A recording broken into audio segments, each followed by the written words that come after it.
Welcome, everybody, to the NFL show. This is the time of year. It's like Christmas for me. This is better than Christmas for me. And me is Cav Manning. I am along with the man from lockbetting.com, the man who has transparent profits shown every single month and gone for how many months in a row? 135 today. Billy Body. How you doing, Billy? I'm tired because of the time you're making me do things now. But yeah, I've done the work behind the scenes, so I wanted to get this done. Yeah, so we're going to be launching. By the time you guys hear this, it will be patreon.com/NFL Pick 6. That is your go-to. Patreon.com/NFL Pick 6, the number 6. And that is where there is one tier for everybody. This is get all of our picks. That is me giving 3 picks. That is Billy giving 3 picks. It could be either over-unders, prop bets, parlays, spreads, whatever. We will be giving you 3 from each of us each week. And we will be doing also 2 different audio shows when it comes down to it. I have all of the primetime games plus the Bears, Packers, Niners, Jets. Billy will handle all the other teams. So it kind of very much splits even Steven. I mean, the first week, 3 out of the fucking 4 teams that I have to do are on primetime. So that even cuts it down more. But we will go over the games. We're not going to give you who we know. We know who's going to win because we're future tellers. And then you will go to patreon.com/NFL Pick 6 and get those winners. We've done it for 2 years, and we have won for 2 years. We have not been in the minus. We have been in the plus. Isn't that right?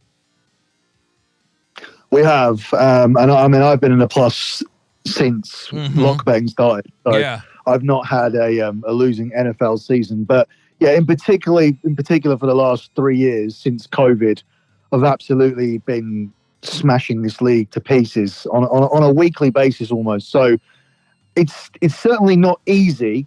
I don't want to put it out there that it's easy, because this can quickly bite you in the arse. You get all these sign-ups, and then week 1 can hurt you immediately because you haven't seen enough, and you're going off the back of a lot of other people's opinions. You're trying to guess who's going to hit the ground running and who's going to be the same as last year and who's going to be better than last year. I mean, there's straight away, I can tell you a lot of scenarios where you're guessing, you're giving your opinion in terms of, for example, our quarterback, Love. Yep. Just going to carry on how he finished the season and not how he started the season. Caleb Williams immediately going to be good. The Bengals with a healthy quarterback instantly going to go back to where they were. Other answers are easier. We know the Chiefs are going to be there or thereabouts. If you can knock out the Chiefs on the road to the Super Bowl, you may be in a very, very strong position to win it. We know on the NFC side of things, which is weaker, that San Francisco, even if they lose a couple of weapons, should be in a decent position to be the 1 or 2. We know it's going to be difficult for everybody in our division to be 1 or 2 because Detroit, Green Bay, and maybe even Chicago are going to compete. So there's stuff that we know, but there's a lot of stuff where we're saying, well, I think this is going to be different to last year because of this, and I think this guy's going to come in and do this.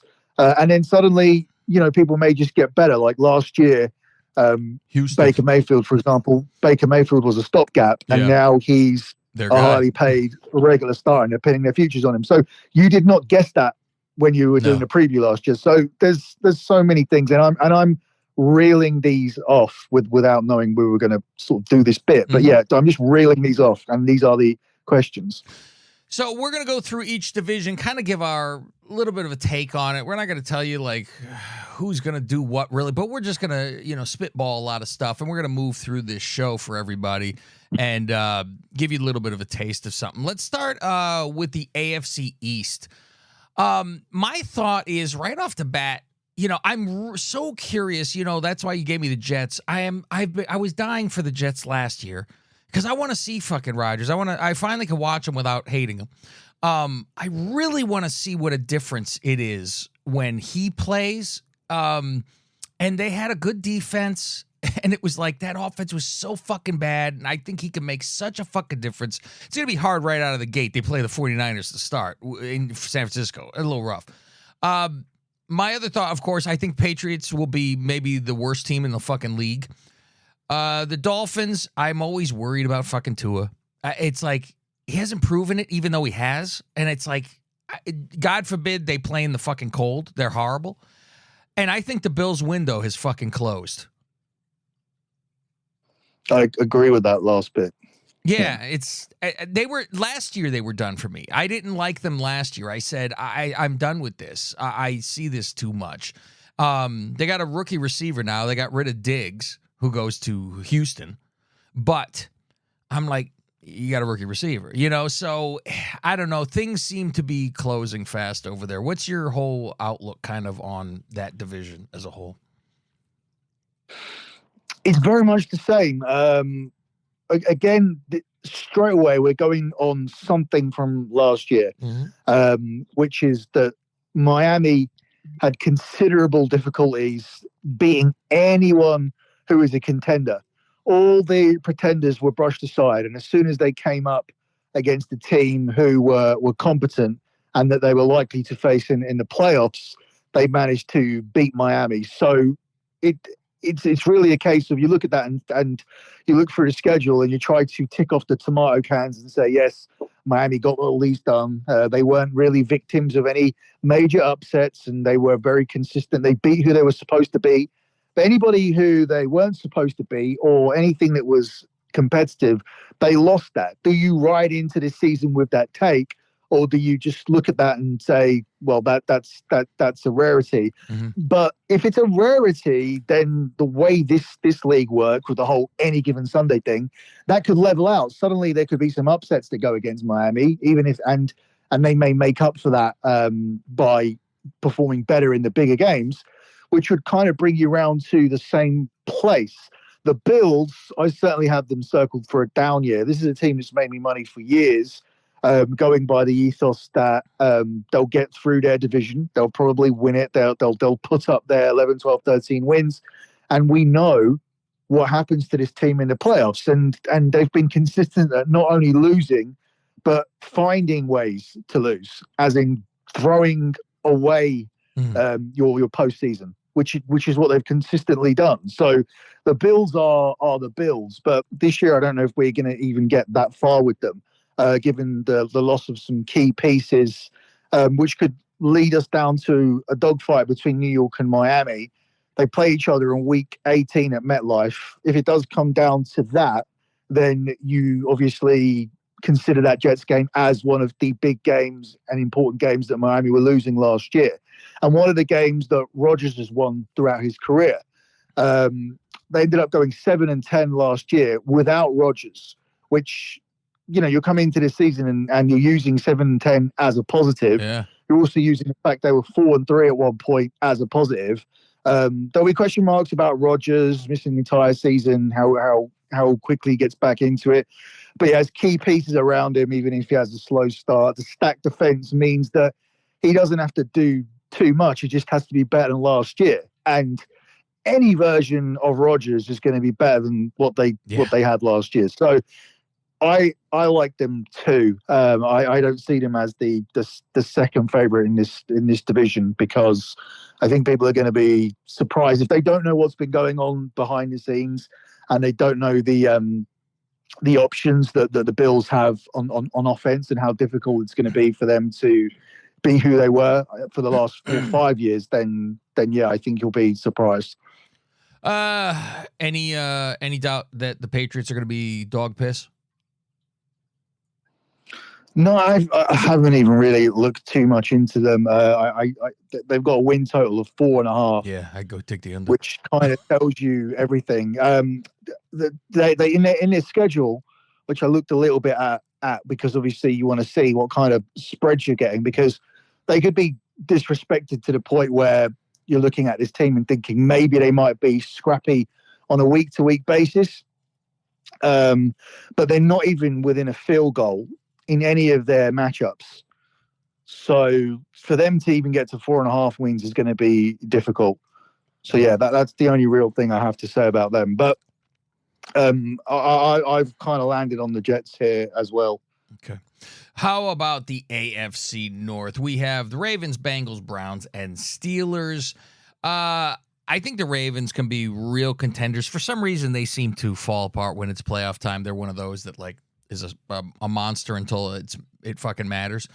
But that could very well be a team that knocks off the champs over there. The Bengals.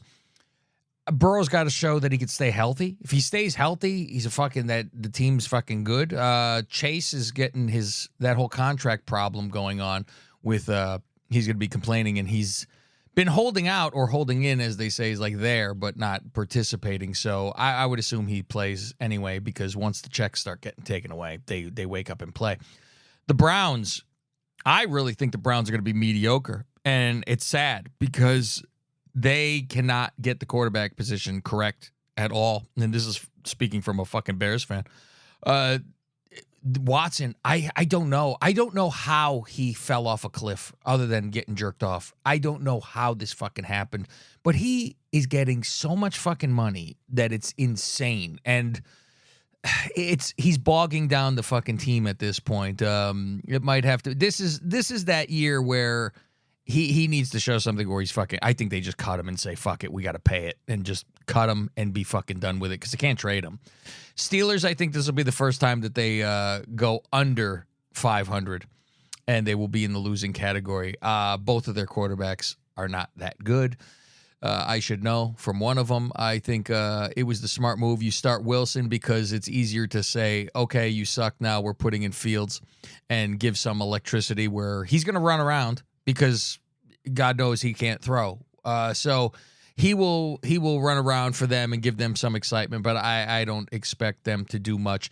This division's so packed that even when you give the order, it's kind of like you say last place for Browns or Steelers, but I don't think it's like they're winning 4 games. You know what I mean? It's like they're winning 8 games for last place. And I don't know which one that's going to be on there, if it's going to be the Browns or the Steelers.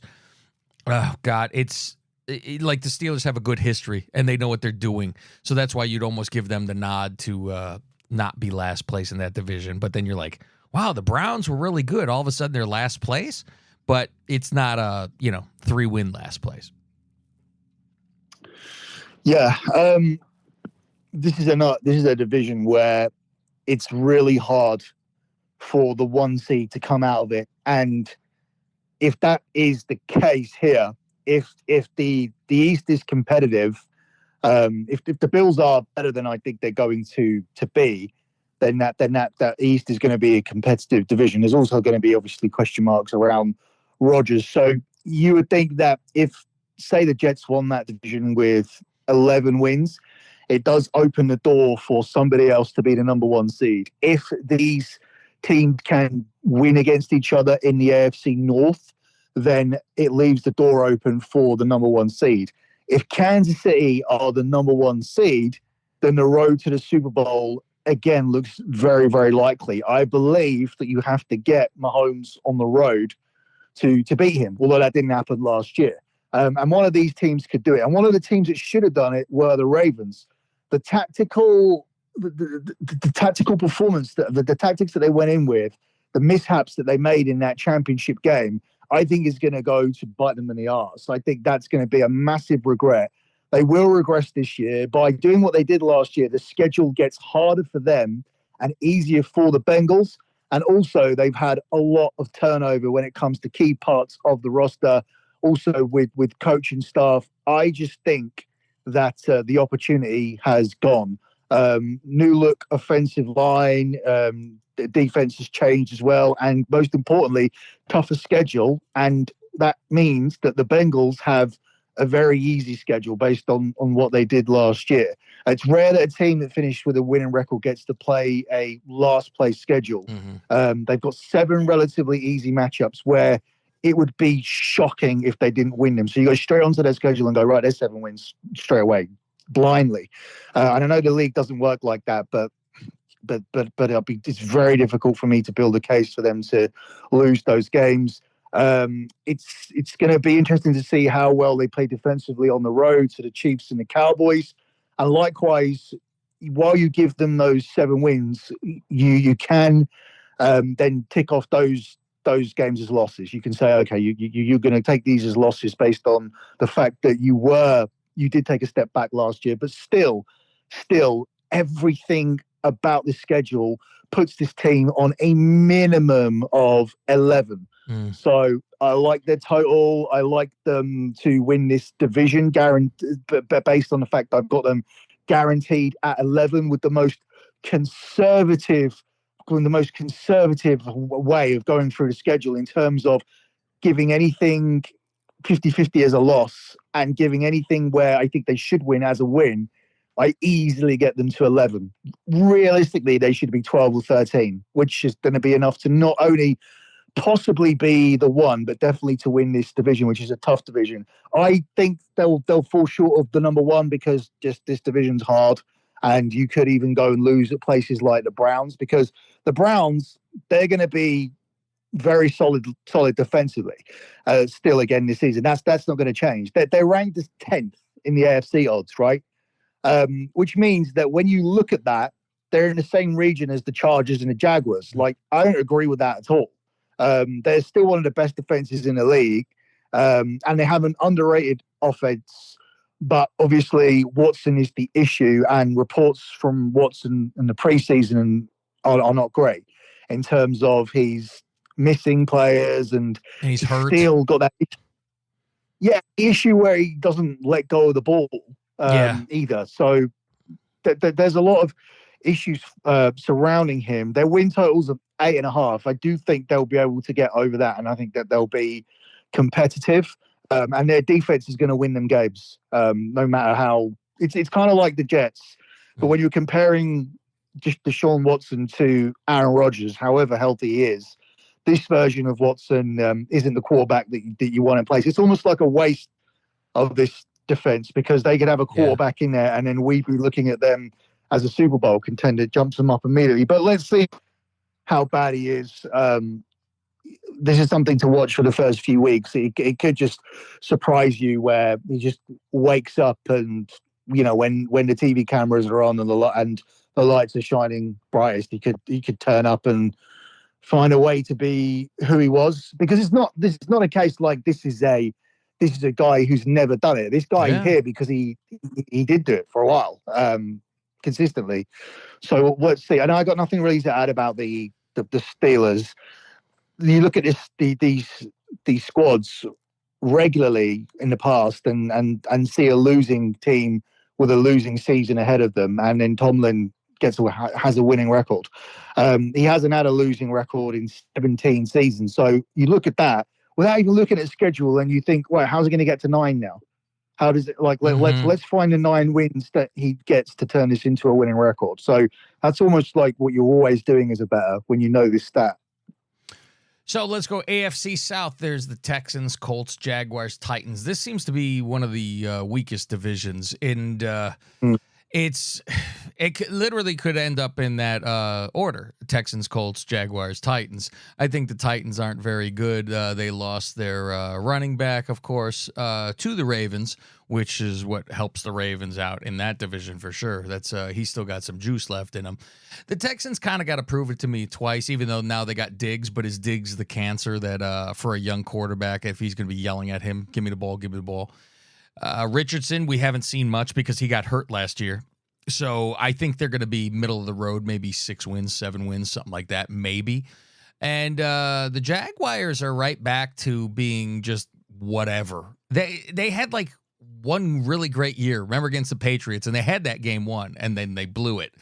But I don't see much coming out of Jacksonville at all. I'd say middle of the road again. So I'd kind of go in that order for this division. I think as far as the Texans, like it's a lot of show me you could do it again with the quarterback type of thing, where it's like all of a sudden now Houston's a world beater, and I'm like, I don't know, go crazy. All of a sudden they went from should have been the first fucking pick in the draft to then all of a sudden they're fucking, they could beat the fucking Chiefs, and I'm like, maybe you settle down a little bit, but I think that's the order that this goes in. What are your thoughts?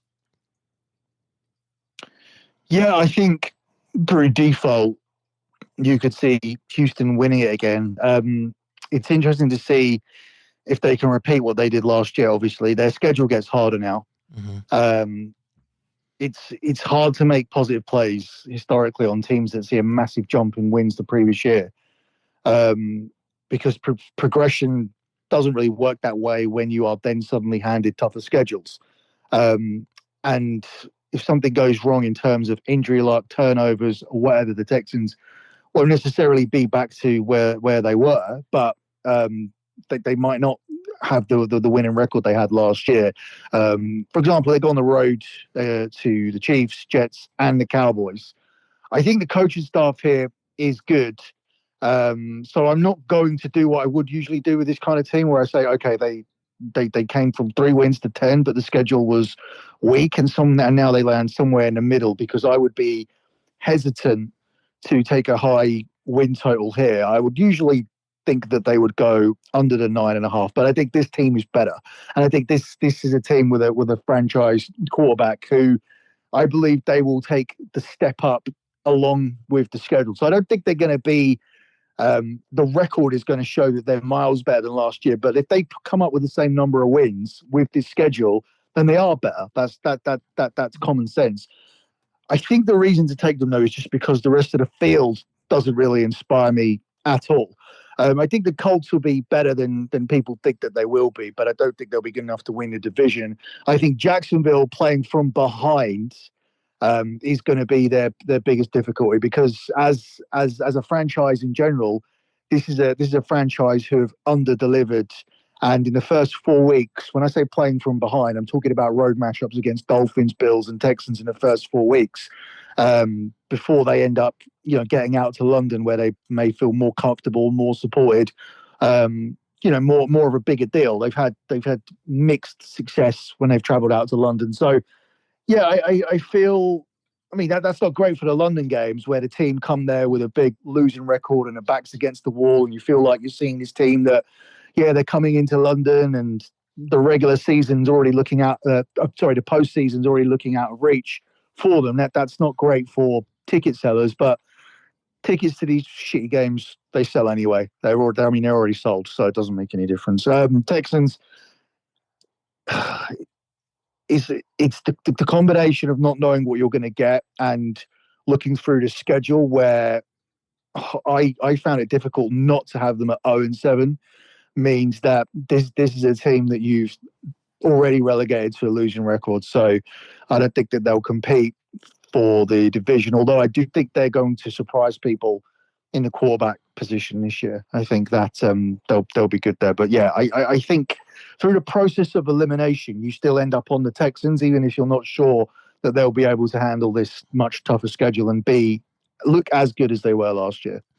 AFC West, it's Broncos, Chiefs, Raiders, Chargers. I think this is the easy, of course, the Chiefs are going to be fucking good. They got some wide receivers now. Hollywood Brown's going to be out first, at least the first game. Maybe a couple, actually, I think. The Broncos, I'm not into this Bo Nix that much, and I think there's going to be a lot of problems there. The Raiders are going to be... they got Minshew, who's fucking better than what they've had, actually, But I worry about, is Devontae Adams a little bit of a fucking cancer? He was spoiled with Rodgers, and now it's, he's screaming fucking about Jimmy G all the fucking on the other years, and you hope that doesn't fucking go into this as well. The Chargers should be better just from the head coaching, but they get rid of Allen and fucking was it Keenan? Keenan Allen and who the fuck Eckler.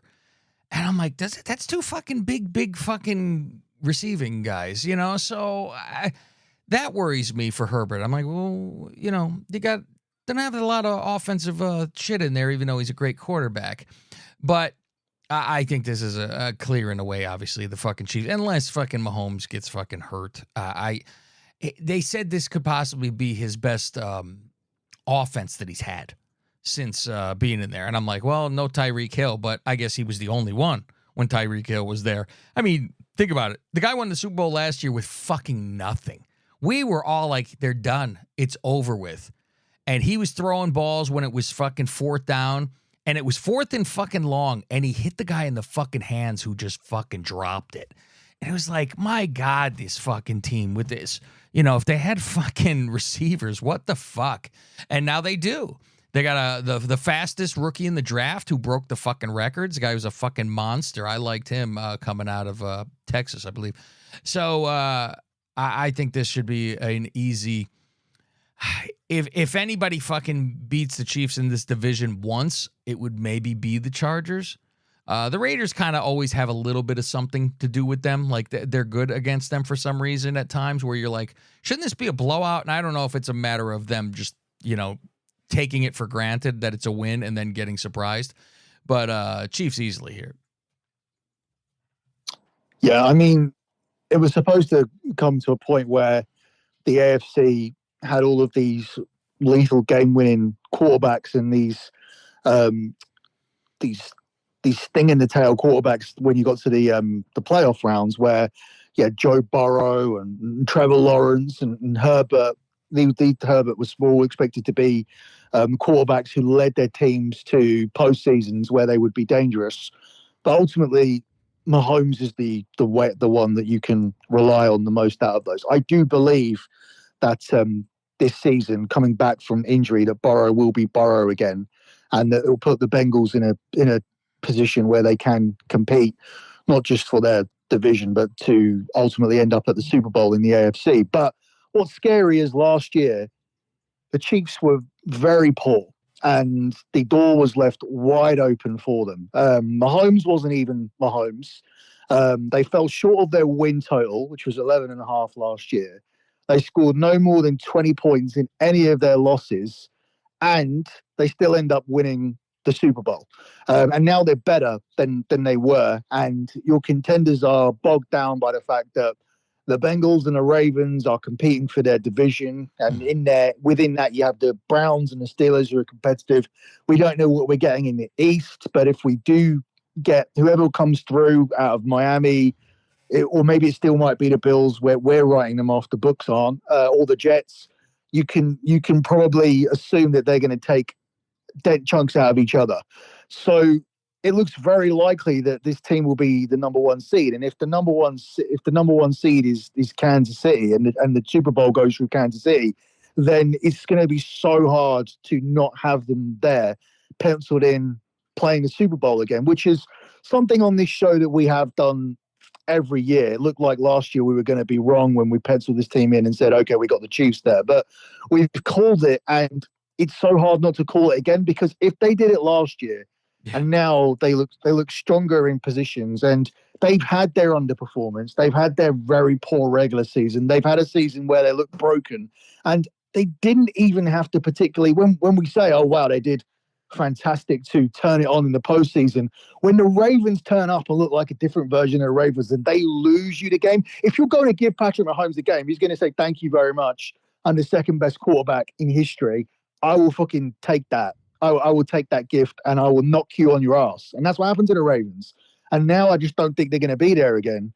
So for me, it's not even a case of like, just fuck this division. Like this, I'm not going to come on here and waste time in what is a quick show talking about what the Chargers can do and what the Raiders can do and what the Broncos can do. We know who's won the division.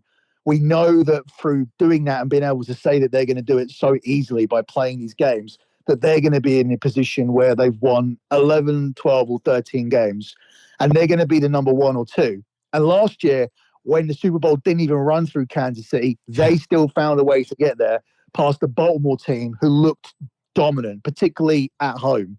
So the main question in this entire podcast, because that we are talking about the main. If you put up if you did a podcast and you were writing the write up, which we are obviously going to have to do, one of the first sentences would be, "Can anybody stop the Chiefs from winning it 3 times in a row?"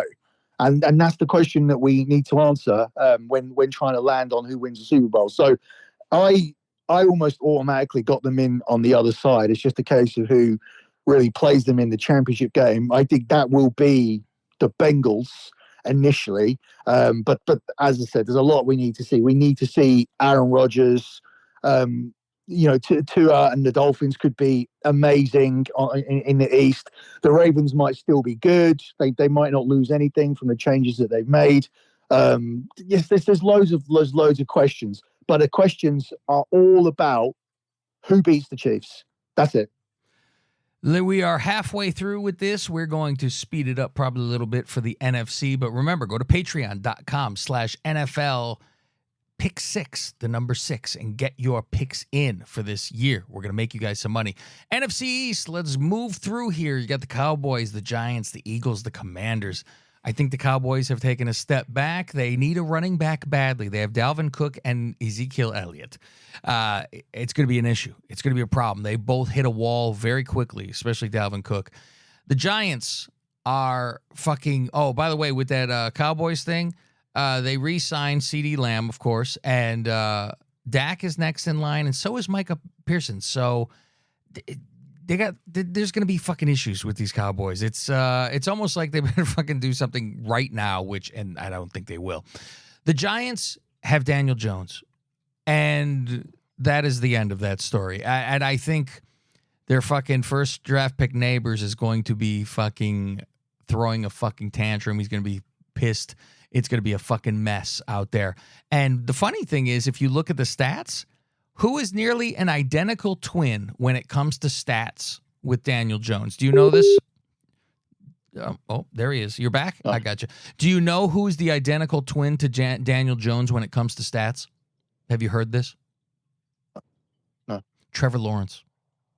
Nearly identical. Oh, really? Yeah, which makes you go, what the fuck? Because you go, I'll take Lawrence, but don't give me Jones. But yeah, so Daniel Jones is horrible here with that. The Eagles... I really like what they've done in the offseason with just the coaching. Getting Vic Fangio by itself is a fucking world of difference. I think it was kind of an anomaly that they fell apart last year. I expect them to be extremely fucking good, and if not in the Super Bowl. And then you have the Commanders, who got a new quarterback, but don't have terribly much around them. They did get Eckler, but... It's not going to be a good fucking team. I think they'll take a step forward because how could you not? I would like to see their quarterback. What's his name? Daniels. I'd like to see him not get broken in half this year because he's a very skinny guy. So that worries me that he's going to get just smashed to the ground, and that might be a one and done. But I think Eagles take this division. And then it's Eagles, Cowboys, Commanders, Giants for me. Yeah, I'll just be quick and add to what you've said. What you didn't say, actually. There hasn't been a repeat winner of the East for 21 years. Still, that's going on. Fuck. I mean, it shouldn't be the case. The Eagles were 10-1 last year, and then blew it. So that should have ended last year, but it did not. So it kind of makes you feel that it's destiny that this continues on. But it's not just for those historical, statistical reasons. I do think the Eagles are the best team. They should have won it last year. But while saying that, I do think that their 10-1 was fraudulent. We kept saying it. We kept saying on the show that they were fraudulent and they were lucky. And they were initially 8-3. So they were initially 8-3 in one possession games. It collapsed down the stretch. One of the things that was awful, you spoke about a defensive coordinator. Brian Johnson was awful. They became predictable. That's why the blitz gave Hurts problems, because teams knew that when to play the blitz, because the play calling was so predictable. So they bring in Kellen Moore, which means you're going to see a more modern, less predictable offense, more motion, more tempo in the offense. So they've upgraded in both positions, which is what they needed to do. Yeah. In addition to that, we have the fade and the Cowboys. Cowboys come in with contract issues, and they surrounded, I would say, the team's three biggest stars. They've lost players in free agency. That's their financial situation stopped them from adding players. They've got they've got the return of Ezekiel Elliott, which is one of the only noteworthy moves that they've made. And then you've got the McCarthy situation. He's in the last year of his contract as he enters the fifth season with the Cowboys. And Jerry Jones has indicated that he doesn't have any issues with this and him being a lame duck coach, and actually believes that it will bring out the best in the coach. He has no best side. He's a fat piece of shit. So I would be going against this team, and there are no other contenders in it to stop that 21-year changeover from the Cowboys happening. You're not going to see Washington or New York winning it.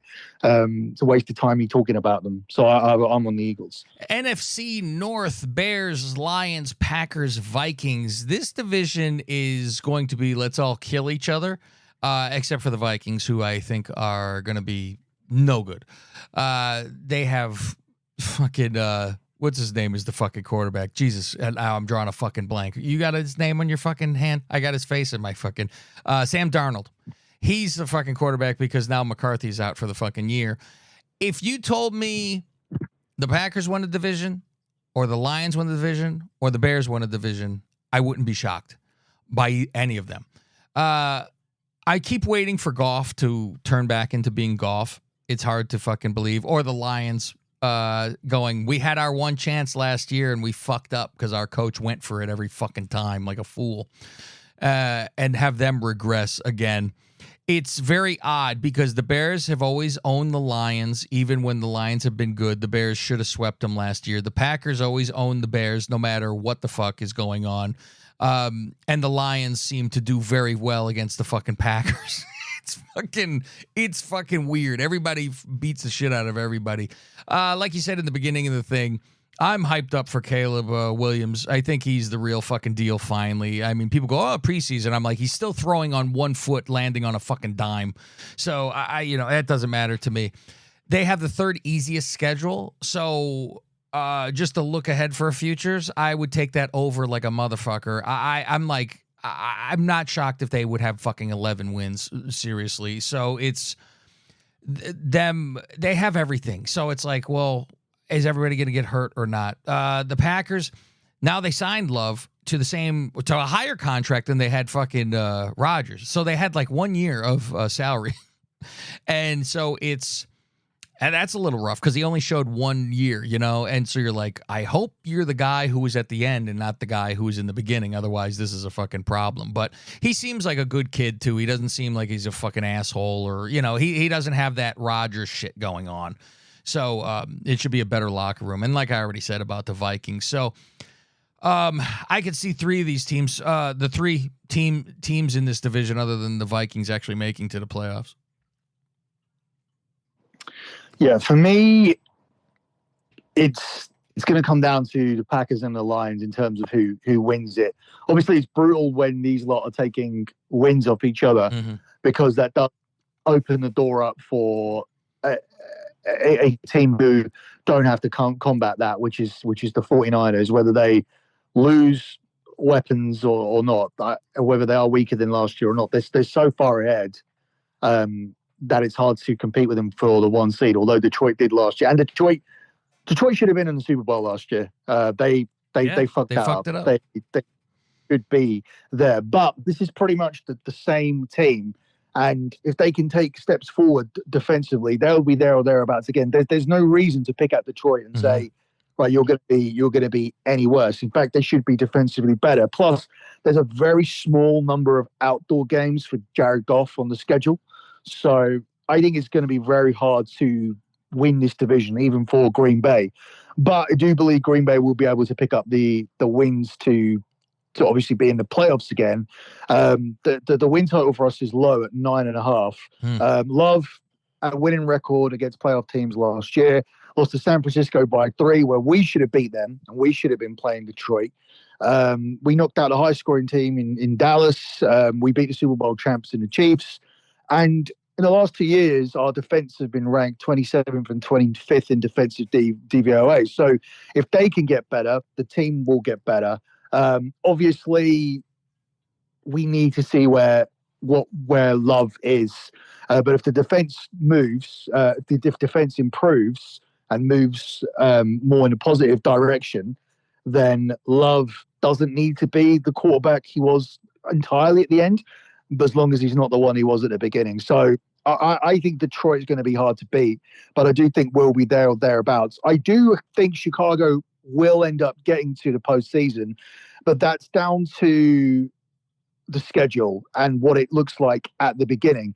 Everything is there for Caleb Williams to succeed with an action play system, weapons around him, combined with him being able to deliver with the off-script plays. I think he'll be able to deliver in that capacity. But I am looking at selling this team after Thanksgiving. Whether they end up in a postseason or not is going to be depend on how they cope with the post-Thanksgiving schedule, because that's where it gets a little bit rough for them. So they're lucky in a way that whilst they're, breeding this guy in, that they get the easier games for him to play initially. The start of the schedule is easier for Bears, but I don't know if you actually want that the other way.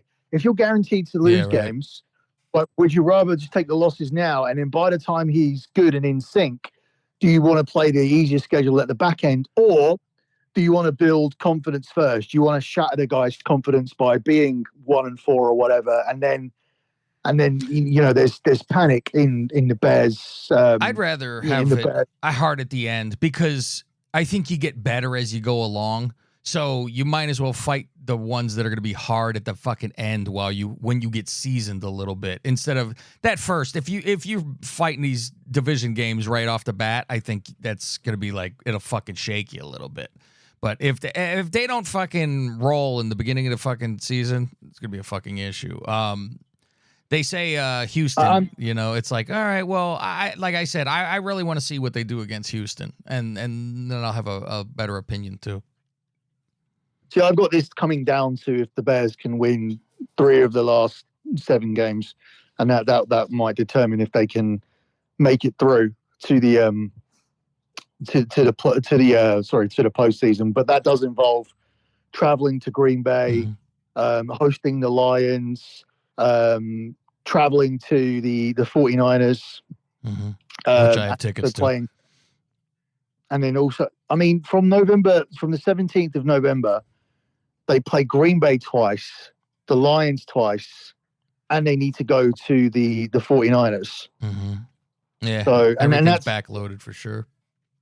Yeah, they also have 2 games against the Vikings that they're not guaranteed to win, depending on what the Vikings are like. So, yeah, it's all very nice coming into that. They have a nice stretch here where they're at home to the Rams, home to the Panthers, home to the Jaguars, home to the Commanders. Well, the Jaguars' home is in fucking London, I guess.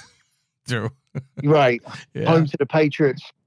So that's in that part of the schedule.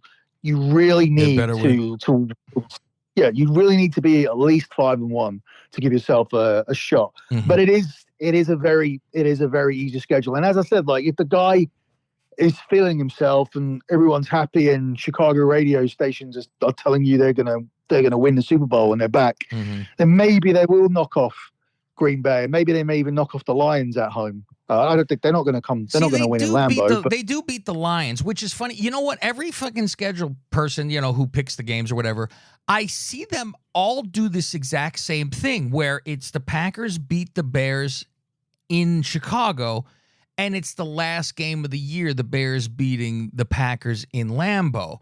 And I think that's a lot of reason why it's to get into the playoffs, and it's also the Packers may be sitting some people at the end, So it's like, well, they don't need to win. So that might be fucking why people say that too. Yeah, I hope it's not a situation where one of us needs to win, where it's a case of, the winner goes.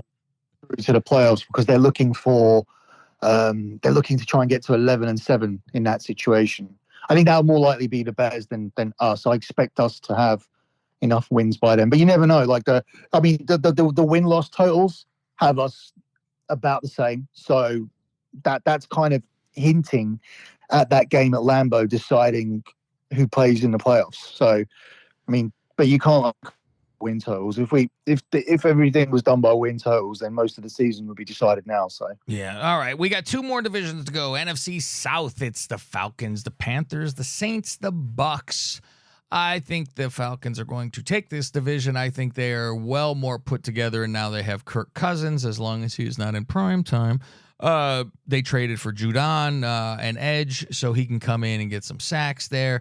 They did bolster up their defense quite a bit, and we know they have some weapons on offense. So I think they will actually take this division pretty well here. I think the only contenders to it would be the Bucks, but you're still waiting for the two receivers of the Bucks to get old. Like, it's coming. You keep expecting it, and it hasn't happened yet, but it's coming. Evans out there, and so you're like, he's getting old. The Saints, I think they're middle of the road at best. I think, they're on car watch where it's okay. It's going to be time to get a new quarterback soon. I don't think Carr's terrible or anything, but I think he's the stopgap kind of a thing. I don't think he's going to be winning you some big games. And the Panthers, I think, are still going to be bad. They didn't have a first-round pick again because the Bears swindled them. And they get a receiver in the second round and everything. But they're still far behind. And we don't know if Bryce Young is fucking garbage or not because he had nothing last year. So it was very hard. He looked like shit. But is that because the entire team is shit? And what do you want the guy to fucking do? Yeah, I mean, it's a weird one with him because he could be the best quarterback in this division. Yeah. I mean, he could be. I mean, he's a first overall pick in the draft. So we're all looking at Caleb Williams this year. I mean, he was that. Lots of people forget that. Like, after 1 year, people don't remember that. But yeah, I think they're going to be a lot better. They're much stronger from top to bottom. And that gives Bryce Young a lot more options. Whether his confidence is shot already, I don't know after 1 year, but it shouldn't be because it was the number one pick.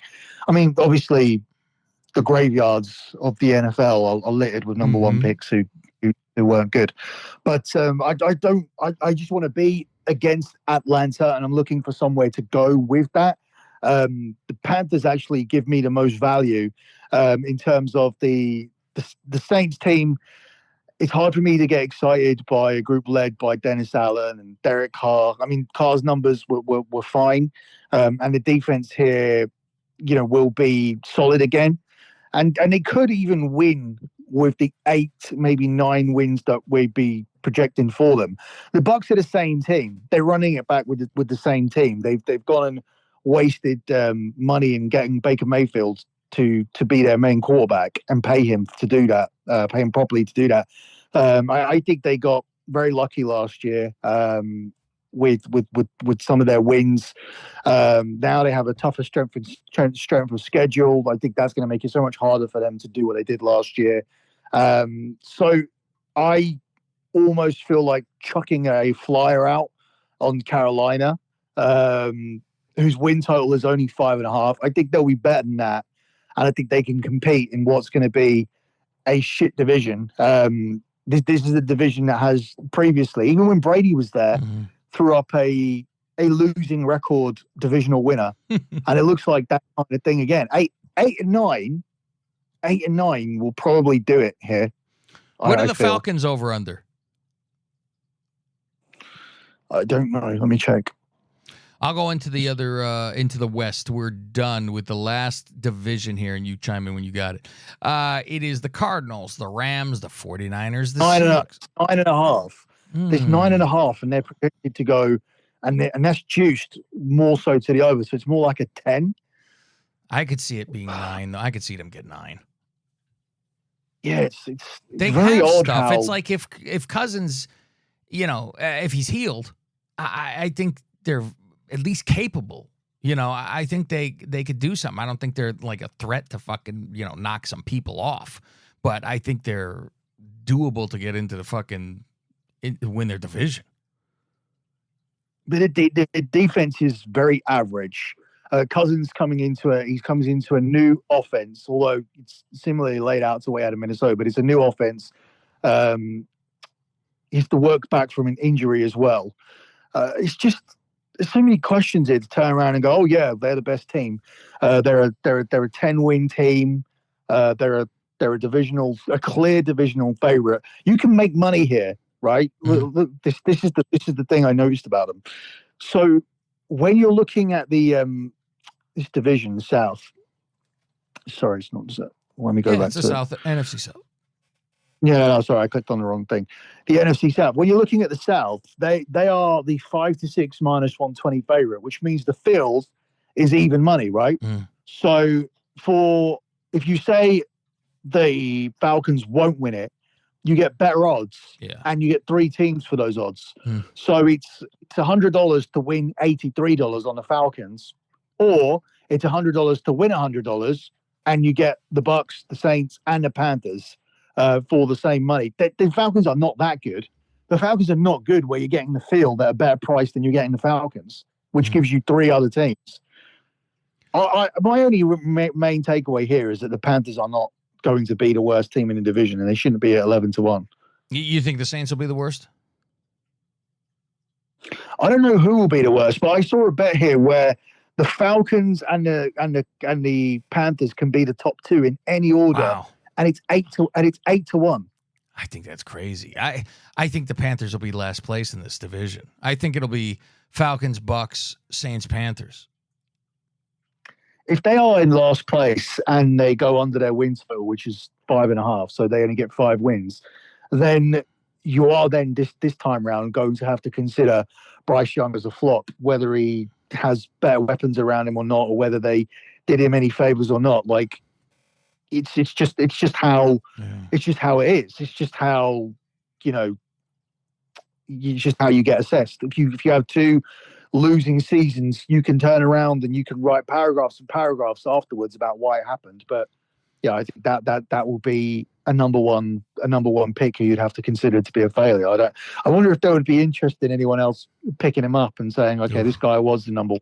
We'd be interested in taking him off them. I think he'd be better, obviously, if you had something around him. Like when they were like, oh, Caleb Williams doesn't want to go to Chicago, and they're like, that's like the best landing. People would be begging to go there with all the shit that they have around them, because they weren't like the worst team with the first pick. You know, if you go to the real first pick, it's usually because the team is real fucking bad and you're, thrown into shit. So let's go on to the end. This is why I like Carolina. This is just why I like them a little bit. That's all, because last year they were projected at 7.5 wins. Wow. And now they project 5.5 wins because of what they did last year, but they're better than they were last year. So how if you take down 2 wins from a team you were projected to go 7.5, then there's value. I'm showing value on that over. Let's go to the last division, and we're out of here, kids. It's the NFC West. It's the Cardinals, the Rams, the Niners, the Seahawks. Niners are the class of the division. They just re-signed Ayuk. Their first-round draft pick just got shot in the chest, so he'll be out for a little bit, and it went right through him. It did not hit any organ. It went through him, and he is already released from the hospital. Jesus Christ. The Cardinals have improved greatly, and also Murray is not hurt from the year prior to where he showed up, not the beginning of the season. So he's got a lot around him. They drafted Marvin Harrison Jr., which is good too. Surprisingly, Murray is not bad. Yeah, he's just short, but he's still able to work pretty well. So I think, and they're a thorn in the Niners side for some reason. It's like they're the ones that seem to bite them a lot. The Rams, so-so. They lost Aaron Donald. That's going to be a big fucking problem because the guy was that good. Some people go, it's one guy on the line. I'm like, yeah, he's like maybe the best at that position of all time. That might be a fucking problem. The Seahawks,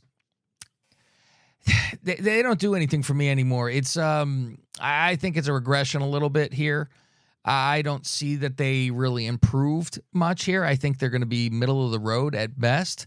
But 49ers should win this unless Brock all of a sudden is not able. He didn't look good in the preseason. However, if you look deeper into that, it was not Kyle Shanahan calling the plays. He was letting someone else do the play calls, which kind of shows you Kyle knows how to work plays for people to make them look the best at their job. He's always done that. So taking it like that, it literally could end up being Niners Cardinals first and second place here. And then there's going to be a fight between the Rams and the Seahawks for the third spot. Yeah, I remember being out in the US when that IU thing was going on, and it's so much better for you. Got obviously you lived there at Shore Sport, but here I got to dig stuff up. It's not on the news like regularly. Like everything you have to rely on Twitter or yeah. just going onto the internet in general. And now I'm having to obviously do research. Whereas I remember when I was out there, I wasn't doing anything. It was all on TV for me. There was 45-minute debates about Ayuk and whether they needed it. And I was an expert on there saying, "Oh, they don't need him. It doesn't make a big difference to this offense, which is why they're not paying him the money and whatnot." So, yeah, it's just a big difference in terms of how much work I had to do. Where the whole country's engaged in this actual program and debates, but sometimes you can hear too much of that, like as well, where in some sports where you have so many guys' opinions, and the way that US TV is kind of set up is that you have like your talking pieces on there, and they're so confident in what they're saying they can sometimes like change you. Whereas I think one of the reasons I've been able to do so well is like I'm kind of removed away from that and kind of taking more of a numbers based approach rather than some ex-player telling me the differences that Ayuk would make or not. But I can see how that would be how that would change things by having access to that television every day. But that was a big difference for me. I saw a lot of that, and this was the big debate that was going on while I was there. So he's ended up staying, right? So still, this is still a well coached team. 12-5 last year. McCaffrey's got some miles on him now. That might hurt a little bit. He's got a lot of miles, and he's on the cover of Madden. So the schedule's harder, but the schedule still automatically has these other teams around it where there's no within their own division where there's no contender. Trent Williams hasn't signed yet. That's a big problem. He's like Hall of Fame fucking tackle. And he has been a holdout all this time, and he keeps getting fined. He has not shown up. That is a big loss on an offensive line to keep your quarterback standing. And I keep going, as soon as the season starts, he'll come in, because you don't want to lose money. But at the same time, if he hasn't been practicing and has not been in game shape, that could be that could be a real fucking problem. Even though, like I said, with the Aaron Donald, you go, that's one guy. That's a monster of a guy to be missing. But right now, and these motherfuckers where they have a contract. He's not out of contract. He has another year left. But then they go, I want another contract. And you're like, you got to play your fucking contract. But he's doing that whole deal and he's holding out. So go on. Yeah, for me, there's just no team in the division that can compete with him. When you're looking around, it's so hard because they do play a more difficult schedule. So you're looking for this team to regress. They're right on their number for their win total of 11.5. But for me, the only question is whether they are just shy of that or whether they get over that. But the number they put up ultimately, whether it be 11, 12, 13, they win their division, and then it's just a case of whether the Super Bowl runs through San Francisco again, which is going to make them really hard to beat, or whether they have to go elsewhere. I think this team are very beatable this time round, traveling out. So if we can get them, and I know we're cursed against the 49ers, but if we can get them to Lambeau, And I feel like we have a chance of beating them, but we'll need to win our own division and have a better record than them. So they will need to go backwards, and I'll be pulling for it because I know that I can have a divisional future on them, and they can win this division with 10 wins. So I can be rooting against San Francisco regularly whilst hoping that we can secure a higher seeding. But our first objective is going to be winning our own division, and as I have Detroit winning our division. I think Detroit could potentially knock this team out. The most important thing about their win total is not if they end up winning this division. The NFC West is not a debate for me because whether they're on 10, 11, 12, or 13, they win it. But if they are on the wrong side of that win total, which is 11 and 10, it opens the door to Detroit. And you're not going to Detroit with fucking Eminem putting on a concert before you play, singing "Lose Yourself" and turning these fucking people insane, and turning that place into a cauldron where the 49ers are going to get absolutely destroyed in the championship game, or even before that. So I have Detroit getting there because I just think this team aren't going to be 12-5, but they'll still win this division. All right, kids, you want to stay tuned to this channel where you are hearing this for more shows. I will be doing a show. Billy will be doing a show. What's your Super Bowl? Do we normally finish with that? You know what? We don't we don't give that out for. We don't have to like hide that. Sure. Because it's not something. It's not something that I put out as a bet anyway. So I will be picking Eagles against the Chiefs. And I think the Chiefs do it again. They are better than they were last year, and they won it last year when they were shit. If everybody gets hurt, all bets are off. But everybody halfway alive and decent on all these teams, I'm going Eagles, KC. KC wins. I got KC Lions this time. KC Lions. That'll be fucking... And who do you have winning? Lions. Oh, wow. You imagine the Lions win the fucking Super Bowl, Billy? Oh, my God. Just because I just three in a row is so hard. It is. But if anyone could do it, fuck. Yeah, it's so hard to bet against them. I think what's more likely to happen, I don't think they'll go three in a row. But if they do get to the Super Bowl, I think I would probably change my mind if they're in the Super Bowl. What I'm actually looking for here would be for the Bengals to get in against the Lions. I think that I got the Bengals and their Chiefs as a championship game, and I think that the Packers will play Detroit and lose to Detroit. Because I think if the Super Bowl goes through Detroit, it's going to be such a fucking difficult place to go and it would be. win that. Yeah, because I think they're just going to really, really get behind that team.